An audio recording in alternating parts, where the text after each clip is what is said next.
Hello there, everybody, and welcome to the Roguelike Bracket fight. This is a little roguelike ranking we're going to be doing using the bracketfights.com site. We have a bunch of different roguelikes here, some of my favorites, some of my not so favorites, and we're going to be ranking them, putting them up against each other to figure out who the supreme roguelike is here on this list. I have a couple of thoughts in my head already formulating, but it all depends on the seeding, right, which I have shuffled. So we'll see what kind of matchups we get and what decisions I'm going to have to make. Massive thank you to Fungi, member of the Olexa community, good person. This is the only time that I'll say it, for making this bracket fight challenge. You can check it out, link in the description down below. You can make your own and let me know where my opinions went wrong. I'm sure you're gonna hate everything that I do for the next 20 to 25 minutes. So without further ado, I'm going to zoom in a little bit. I just wanted to get the whole thing going here, and then we're going to set it up to use matchup mode, which is going to basically allow us to pit. Pardon me. Do you want to not use matchup mode? Okay, give me one sec. Okay, we are properly using matchup mode now. We're going to be using the matchup mode to walk through each individual bracket and figure out what we're doing. So, first one, Super Auto Pets versus Peglin. Two pretty heavy hitter games in 2022. I know I've played a lot of Peglin on the channel. I know a lot of you enjoy Peglin a lot. Look. I have played a lot of Super Auto Pets. I primarily play it offline on my phone. Super Auto Pets is a better game than Peglin in this current state, okay? In this current state. I shouldn't have clicked it yet. I still have things to say here. Peglin could get there, but it doesn't have the content yet. I'm excited for the future. Next up, we got FTL versus Undermine. I'm going to be perfectly blunt with you. I don't really even have much to say about this that could argue in the direction of Undermine. FTL is literally a generational, fantastic game. It has stood the test of time, still stands up today as an incredible, incredible game. It's brilliant, okay? Why would you not take FTL in this situation? Next up, this is going to be a controversial one for many people. The love for Hades in the roguelike community is so freaking insane. And it's a game that, in my opinion, is not really that freaking insane. It has some pretty core issues, whereas Revita, in my opinion, is probably one of the better roguelikes out there. I think that it could easily crack my top 5 if I were to put together a proper top 10 roguelites. It's definitely in my top 10. One of my games of the year this year. This is an easy decision for me. I'm taking Revita. This is also a good time while we're in the middle of roguelike ranking. Check out my new roguelite stuff that we're doing. We're doing some top 5 budget roguelike videos. If you haven't seen it, I'll have a link to it in the description. I'll probably throw something on the screen right now about it too. But we're looking at the best roguelikes under $10. Some of them being in this little roguelike bracket. So check it out. We're going to be doing a bunch of them. It's a lot of fun. Next up, we got Darkest Dungeon versus Monolith After the End. So Monolith, fantastic game. One of my my most underrated roguelikes that exists, if I'm being honest with you. Top-down shooter game, some brilliant music in there as well. But then on the left, you got Darkest Dungeon, which is widely regarded as one of the best roguelikes of all time. Luckily, this is not Darkest Dungeon 2, or else I'd be immediately clicking to the right. But it's a tough decision, man. It's two games that, to be blunt, I haven't played a lot of either. So this makes it a difficult decision to make. I'm going to give the edge to Darkest Dungeon just because of its longevity and community love, even though personally for me, I'm probably taking Monolith here. Next up, we have a very tough one for some people, not for Tyler. This is One Step from Eden versus Enter the Gungeon. Enter the Gungeon for me, top 5 roguelite of all time. One Step from Eden, a game that I think is very good, okay? I actually think the game is very good. It is close to impossible to record due to the amount of inputs that you have to have going on in your brain. You got deck building, you got action, you got all this stuff, and then you throw commentating on top of it. It's a game that breaks me every time I try to make content for it. So in this situation, I'm taking Enter the Gungeon. I think it's a brilliant game. I do think that the content in Enter the Gungeon kind of tapers off in the 30 to 40 hour mark of the game, but that's still 30 to 40 hours of incredible gameplay that you're getting, tons of unlocks. I think it's a brilliant game and a great choice here. Next up, we got Atomicrops versus Ring of Pain. Now, I'm gonna tell you, I don't think you could find more than one episode of either of these games on my channel. I have watched a good bit of Atomicrops due to some friends having series of it long running, and I have also played a little bit of Ring of Pain offline on my own. I think both of these games are good. Okay, I'm not a huge fan of Atomicrops. I think that it doesn't do enough unique, interesting things for me, personally, to merit being as goodly rated as what people rate it. There are going to be people where this is a no-brainer. Atomicrops all the way on this. This is where I'm going to have a divergence, and to be honest with you, it really doesn't matter because this is getting put up against Enter the Gungeon in the next round. I'm taking Ring of Pain. Okay, pretty much the easiest decision ever. I don't really need to even talk about this. We have one of the greatest roguelikes of all time versus one of the greatest disappointments I've played in the past 2 years. I'll take Slay the Spire. Let's not waste our time, man. It's an easy decision. Okay. Now, much to the dismay of fellow egg in the Discord community, join the Discord, link in the description down below. Nova Drift is a fantastic game, okay? It's a fantastic game. You're going up against the Iron Giant. The Iron Damn Giant, Spelunky. How the hell am I going to sit here, look you in the eye, and go, I prefer Nova Drift over Spelunky? It's the damn hardest decision you'll ever make. Is not. I'm taking Spelunky. But holy frick, Slay the Spire versus Spelunky, round 2. What are we doing? It's gonna be a damn mess. Okay, so welcome to round 2. We'll get back to round 1 on the other side. Super Auto Pets versus FTL. I love both games with a damn passion. FTL is a significantly better game than Super Auto Pets. Let's not even think about it. Revita versus Darkest Dungeon. Could be so many people mad at this. Really not looking forward to FTL versus Revita here upcoming as well, because I'm taking Revita. As we talked about earlier, Enter the Gungeon versus Ring of Pain. Don't even try to mess around with me, okay? You take Enter the Gungeon. Ring of Pain is a great game. I'm not knocking it, okay? We're talking... You know, this is like putting up apples versus oranges, man. You love apples, you love oranges. Sometimes you have a taste for one or the other, you know? There's going to be days I wake up and I would rather play Ring of Pain than Enter the Gungeon, but if you held me at gunpoint and said you got to play one of these right here, right now, which one you taking? You take Enter the Gungeon. Now, I'm stalling because I don't want to deal with this. I don't want to deal with this. What the hell do you do here, man? Slay the Spire, a game I have 300 to 400 hours in, an amazing game, versus Spelunky, a game I have 300 to 400 hours in, one of the Iron Giants of the roguelike genre. I'm just going to hit you with it, okay? In my personal opinion, I think Slay the Spire is a better overall game and experience than Spelunky is. About 50 people just clicked off of the video. I am going to take Slay the Spire here for one reason and one reason only, because I firmly believe Spelunky 2 is a better game than Spelunky. Another thing that will be controversial to some people. I would love to see what happens when Slay the Spire faces Spelunky 2 in the final, because it could happen. I'm not going to deny it could absolutely happen. And it's a tough one. It really is an extremely tough decision here, but I have to give the edge to Slay the Spire. It's a hard one because I really don't think that these games are comparable, right? You got a deck building roguelite, you have an action platforming roguelike. How do you compare them? In the same way right here, how do you compare them? FTL versus Revita. An amazing, incredible strategy, top-down roguelike, real-time, tons of intense decisions, versus a game that I adore with a burning passion, Revita, an incredible side-scrolling 2D platformer roguelike. I have to just make decisions based on what my heart says, and my heart says that if you told me right now what would you rather load up and play, FTL or Revita, I'm taking Revita.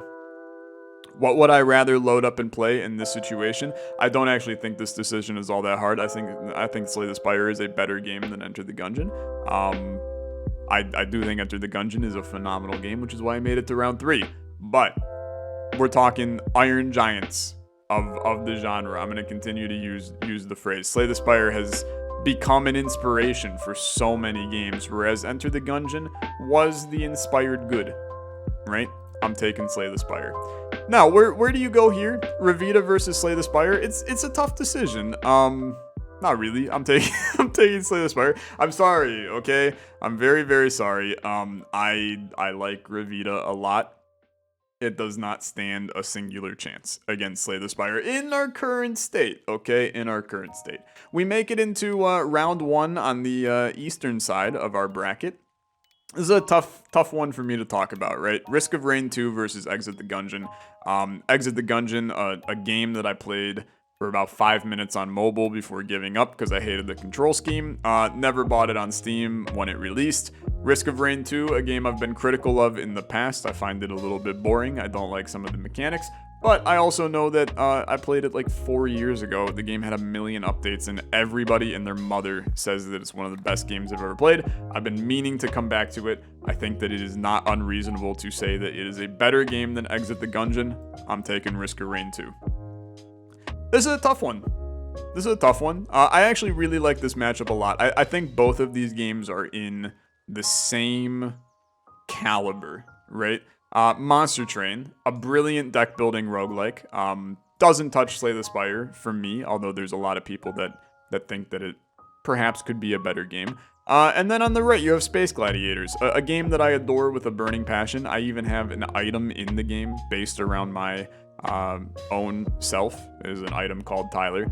And I love Space Gladiators. I think it's a great 2D platformer roguelite. I don't think either of these games is the best of its, subgenre of roguelike. There are better deck builders. There are better 2D platformers. I'm taking Revita over Space Gladiators. I'm taking Slay the Spire over Monster Train. So what do you make the decision here based off of? I'm gonna base it off of decision making in a roguelite space. And I think if you're going off of that standpoint, I'm going to take Space Gladiators. I think that Monster Train is the kind of game where it almost has a little bit of a solution to it. It's a game where as you're playing it, there's a lot of good unlocks and a lot of good content sitting in there. But it starts to be that you can understand exactly the scenario you need to win each run. Whereas Space Gladiators, there's so much to balance in the game and so much randomness in it that every run is going to feel slightly different with the decision making that you make, which creates a little bit deeper of an experience. I probably spent the most time on this matchup this entire time, but I think it's genuinely it's one of the better matchups we've seen here. I'm still taking Space Gladiators. You can disagree with me. Okay, don't make me laugh. Just honestly, why even talk about it? Just a hilarious situation here. I'll just touch on, I think Neon Abyss is one of the worst roguelites of this generation. Dicey Dungeons, honestly, sitting on the main menu and listening to the music is going to be a better experience than playing Neon Abyss. Plus then you add in the gameplay. Dicey Dungeons, easy decision. This is one that I could probably get kicked off of the internet if I make a decision here. And I'm going to tell you, I think that I'm closer to making that decision than you think. Nuclear Throne, a brilliant top-down shooter roguelite, one of the original in the genre. It is very, very good, okay? Circadian Dice, a new roguelike, released this year, fully on Steam. A incredible budget roguelike. Here's the problem with this, and I'm going to choose based on this, okay? Which game do I like more? The answer is Circadian Dice, okay? If you told me right now, gun to my head, would you rather play Circadian Dice for the rest of your life or Nuclear Throne for the rest of your life? I'm taking Circadian Dice.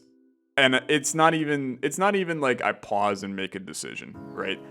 You don't even have time to pull the trigger. I'm taking Circadian Dice. And that's why I'm going to choose it here. this is not out of disrespect to Nuclear Throne. I think the Nuclear Throne is an incredible game. There's so many people that are going to disagree with this one. That's what makes it fun. Comment section, come at me. Circadian Dice. Okay, let's move on. Skull the Hero Slayer versus Crypt of the Necro Dancer. This is a tough one. Not really, but I'll explain why it's a little bit of a tough one for me to make the decision I'm going to make. I have not played a lot of Crypt of the Necro Dancer. It's another game, falls into the same thing as One Step from Eden. A really hard game to make content on because your brain is constantly kind of in overflow mode. That said, if you told me right now, would you rather play Crypt of the Necro Dancer or Skull the Hero Slayer? I'm taking Crypt of the Necro Dancer every day of the week because I really don't like this game. I think that it is not good. Okay, I think it's not good. I think that it's one of those games. It's trying to be a Dead Cells, another game I don't really like. Okay, I think it's down here. You're gonna hate my answer when we get down to that one. But I don't like Skull the Hero Slayer. I think that it's plagued by some meta progression issues, and I don't really think that it's a great game. I'm taking Crypt of the Necro Dancer. I don't think people are gonna disagree with that one either. The Binding of Isaac Repentance versus Fights in Tight Spaces. Everybody wanted to get some good classic Isaac action going on in here. And I think that this is a very easy matchup to determine. I love Fights in Tight Spaces. I think this is a brilliant deck building roguelite. There's a lot of really good stuff going on in that game.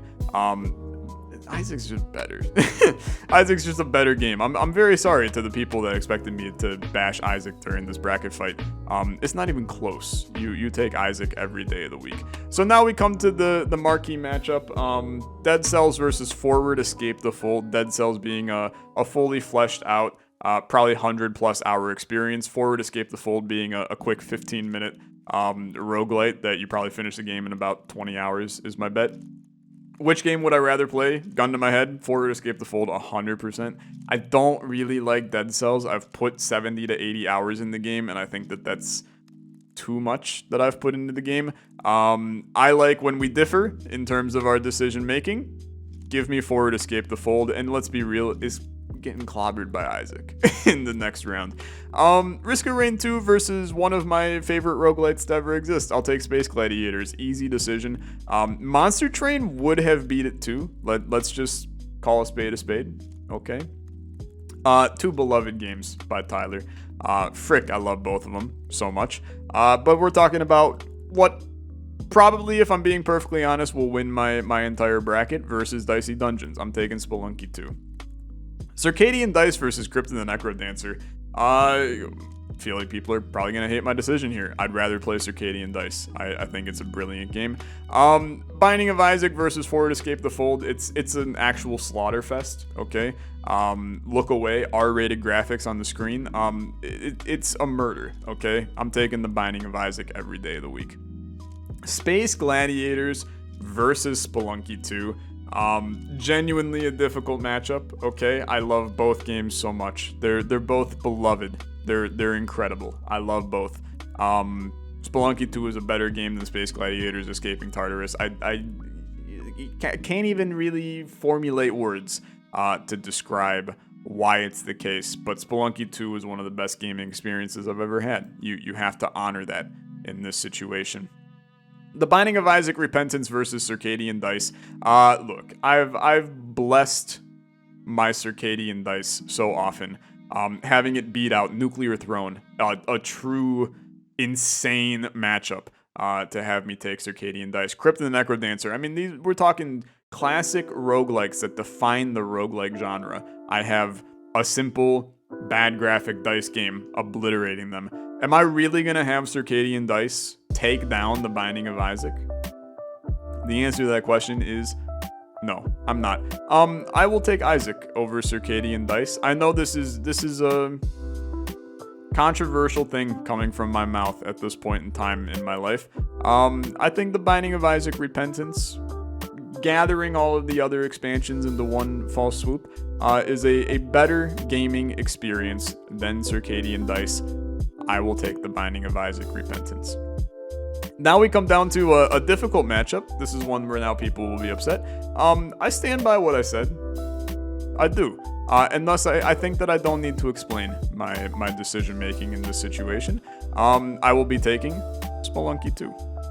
So now we come to our final matchup. I do find it very interesting, okay? In my brain, I have always kind of determined that my top roguelikes of all time come down to, in some order, Slay the Spire, Spelunky 2, Spelunky, The Binding of Isaac, Enter the Gungeon, okay? In my final, we have 4 games that are in that top spot. Revita slips in, right? Mainly due to a difficult matchup between Enter the Gungeon and Slay the Spire. If you gave me Enter the Gungeon versus Revita, holy frick, that would be so hard. I'm really happy that didn't happen, okay? But in the end, doesn't matter, because this is the championship. What NCAA team is winning the March Madness tournament this year? Slay the Spire versus Spelunky 2. We're talking the greatest deck building game of all time versus possibly the greatest 2D platforming roguelike of all time. Do you take Slay the Spire for its incredible strategic decision making in a card-based fashion, or do you take Spelunky 2 with all of the secrets, all of the interesting mechanics, the cosmic ocean, the Ankh skips, and the various speedrunning tactics, including both games having a fleshed out modding community. Slay the Spire, tons of new characters. Spelunky 2 starting to have new maps and new graphics and possibly even new items and consumables and weapons. It's a difficult decision. It really is. I'm stalling because I don't really want to make it. In my heart of hearts, okay, I'll pick the one where I'm leaning towards. But you ask me on another day, and I'm telling you, I could change my mind. I think it really is that close of a decision to make here. I'm making Spelunky 2 go all the way as my top greatest roguelite in this situation. Look, maybe you hate it, okay? Maybe you hate it. I don't care. This is Olexa's bracket of roguelikes. Don't spam death threats in the comment section, okay? It is what it is. If you hate it, you hate it, but this is me, okay? This is me. Follow me on Twitter and roast my opinions. I'll probably tweet this image when this video goes live. Thank you all so much for watching. If you enjoyed this little roguelike bracket challenge, we're going to be doing some more bracket challenge stuff and some roguelike rankings in the future. Check out that top 5 roguelite budget roguelite video, and check out the indie taste test, a series we're doing where we're going to be checking out some indie gems on itch.io for just 10 minutes a piece, seeing how they are. It's been a lot of fun recording that. Thanks so much for watching. I'll catch you guys in the next episode. Have a good rest of your day. Bye-bye.